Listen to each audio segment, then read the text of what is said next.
Yeah. That's kind of switching the subject, but I was wondering if you could talk about divination and the pendulum as a way of divination, how that works. Okay. If you're, is it your coup? What is your coup doing to influence the pendulum as All right. others?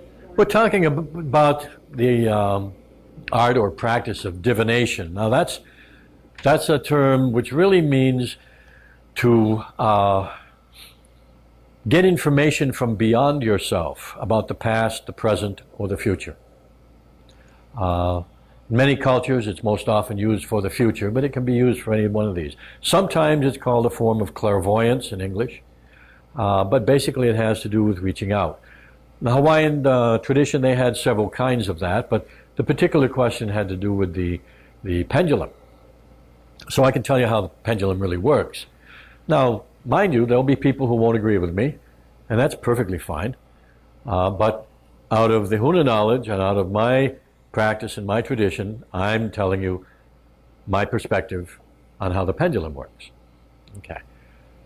Pendulum, first of all, is only a weight suspended at the end of a cord or a string or something like that. Okay, that's all it is.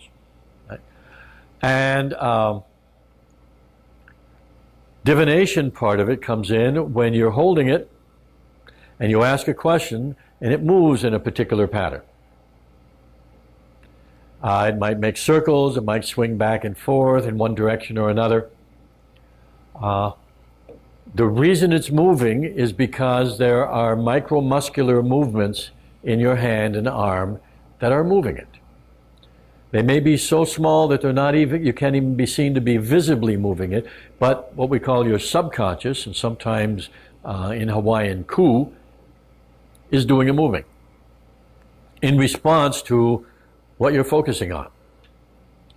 Now, people who, what happens when these things starts moving, people start, if they're not familiar with it, they start guessing what that means. And then they establish a pattern out of that. It's much faster and much more effective if you decide with your conscious mind beforehand what you want the movements to mean. So you swing the pendulum like this and you tell your subconscious, you tell your body, I want this to mean yes, clockwise. I want this to mean no, counterclockwise. Or you can do a swing sideways or a swing back and forth. You decide what you want these things to mean. And then all you do is you train your body several times, asking questions with an answer that's known, that you move it the way you want it to move purposely. And then you leave it up to your body, because it's learned that very quickly. And then you ask a question, and it's going to give you the best information it has. So we're not always talking about an objective truth here. We're talking about what your subconscious thinks is so. And this can have to do with a lot of different things. Am I going to have a good time this weekend? Well, what is your general outlook on life? If you're generally a pessimist, then your ku is automatically going to say to itself, probably not, and give you a no. All right? If you're generally an optimist, it'll probably give you a yes. It doesn't know any more than anybody else what's going to happen on the weekend. Nobody does. We can get probabilities, but those probabilities come out of current patterns and expectations. We can often get really good information when we get very attuned, very relaxed, very much with ourselves. We ask a question with no preconceptions. It's a little training, but it's possible. Questions about the present can be very accurate.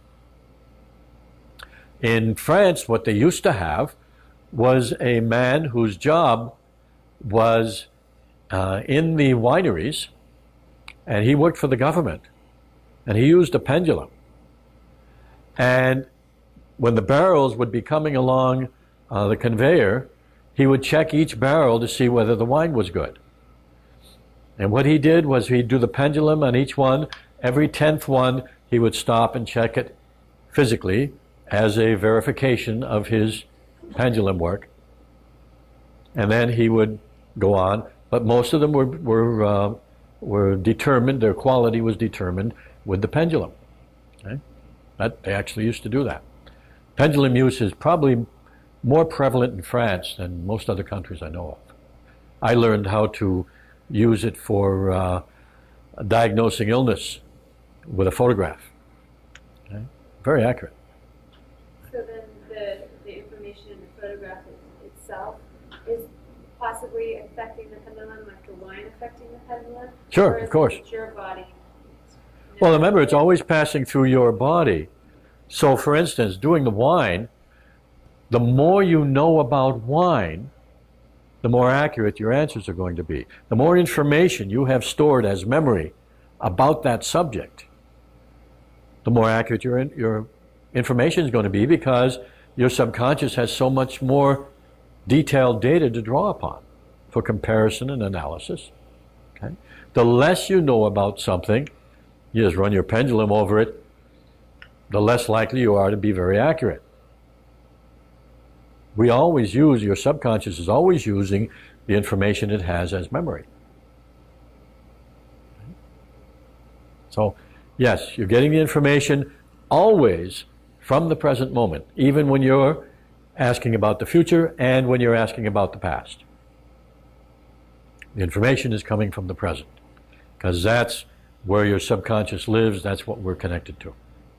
But it's going through your old Always. patterns too. So Always. It might not be, if you're trying to break out of a pattern, you're still asking. Well, this is using the pendulum is a great way to discover your patterns. See? For self-analysis, it's a wonderful tool. Okay? But if you're asking questions about anything you have fears or doubts or angers or bad history with, yeah, it's going to be distorted. So the more you like something, and the more information you have about it already, as general information, the more likely, the more accurate your answers will be.